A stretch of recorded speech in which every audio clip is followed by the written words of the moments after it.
Hello, so I'm Wandile and this is Wanele, my twin brother. We're both medical students at Stellenbosch. So Wim de Villiers, Rector and Vice-Chancellor of University of Stellenbosch. I grew up in Stellenbosch, actually not very far from where we're sitting. Here we have the street that I grew up on, Murray Street, you can see here. We grew up here in Cape Town, basically, born and bred in Cape Town, particularly in Khayelitsha. It's a community with a lot of socioeconomic ills, a lot of crime, poverty is a big thing, poor quality education as well, if I may say, as well. My dad was a professor at the university. He was a professor of law and at times the dean of the Faculty of Law.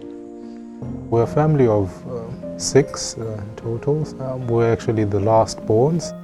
So I was the youngest of, by far. In Afrikaans they call it a laatlam. You can see this is a little water furrow.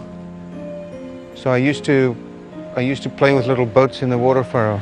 It goes straight under the road here, and it would always be a bit of a whether the boat's going to come out on the other side. You didn't know. Actually had a wonderfully privileged upbringing, and I'm fully aware of that and what it means in South Africa, what it means in terms of the responsibilities. In high school, I had a very good English teacher. If you think of the movie Dead Poets Society, it was an inspirational English speaker who had a tremendous influence on my life. Growing up from Khayelitsha, I must say the future looks very bleak if you're a young person, just with all these dreams and ambitions, dreams that seems very, very far-fetched and stuff. So it wasn't easy, I must be honest to you. It wasn't even easy finding people to look up to. In my first year that I entered medical school, it was in 1978. It was a turbulent time in South African history. It was the first time that there were actually some colored students allowed in the class. It really opened up my eyes in a sense what they were faced with. One event that perhaps I can remember as being a difficult time in our life, both my brother and I, was perhaps when Wanele was diagnosed with TB. Firstly, at the time we were in matric. We were 17 at the time. Since it was right at the beginning of my matric year, basically in February, I remember when I started feeling sick, unwell, basically lost a lot of weight. And then with the fact that you have to write your final matric exams in that year, and in addition to that, I have to basically make my future next year. I have to go to university. Our mom is the only breadwinner. She's a domestic worker. Our father's unemployed, and there's 6 of us in the family. All depend on that salary just to make ends meet, basically. So having TB just put a burden on that, a strain on her, both emotionally and financially. But luckily, Wandile was there to be my tutor, actually. So when I missed days, for instance, when I had to go to clinic just to get my medication to get a checkup of some sort, he would come back and teach me. I was sitting in bed in that time with my blanket on. He would teach me what was taught in that day. I qualified as a physician, and then I specialized in internal medicine, also at Stellenbosch University. And then I went to Oxford University, where I did a PhD in immunology, and I became increasingly interested in the immunology of the gut. And so I became a gastroenterologist. I did an MBA in healthcare management at Harvard, got an opportunity to go to the United States for what I thought was going to be about 18 months, and stayed for 18 years. It was never the idea to leave South Africa permanently.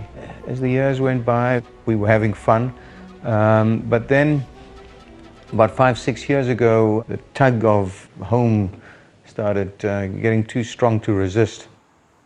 I was approached to make myself available for the Vice-Chancellor position, and I did.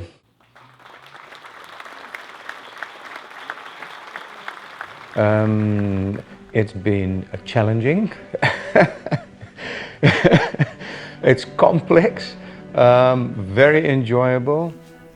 I think the major challenge would be the very difficult situation that higher education in South Africa finds itself at the moment. Inequality, poverty, unemployment, and then also higher education sector that is incompletely transformed. And then given that big background is simply lack of funds. We had the good fortune of being awarded the Rector's Award during early in our student years. What it meant for us, it was a great deal of relief, both from us and also for my parents as well. Fees must fall or 0% fees increase. One shouldn't just focus on that, it's really a symptom. But in terms of the student profile has changed completely, race and also language. So typically here you can do learn how to draw bloods. As you can see, there are different colored arms as well. Of course, I've already explained to my patient I prefer the black hand. I think the university has been more inclusive now. I think it's starting to realize that there's actually potential in some of the low socioeconomic areas. I think it's starting to realize that it's probably missing a lot of talent in those areas. The other very important thing that has changed since 1990 is that there were around about 14,000 students, and now we have more than 30,000 students. And also is the increasing emphasis on postgrads. The university is now truly a research-intensive university. So we want to do stuff that's locally relevant, but globally competitive. Being a Matie is very much about your community as well, giving back to the community, like giving them free health and giving them access to healthcare, using the knowledge you've gained here and putting it back to your community. Oh, how I put it, healing the community that raised us. So what does being a Matie mean to me? So I would say first and foremost, this is a South African university. It's a multilingual university that is a national asset. It's a rich tapestry of wonderful people that contribute to the society that we're creating.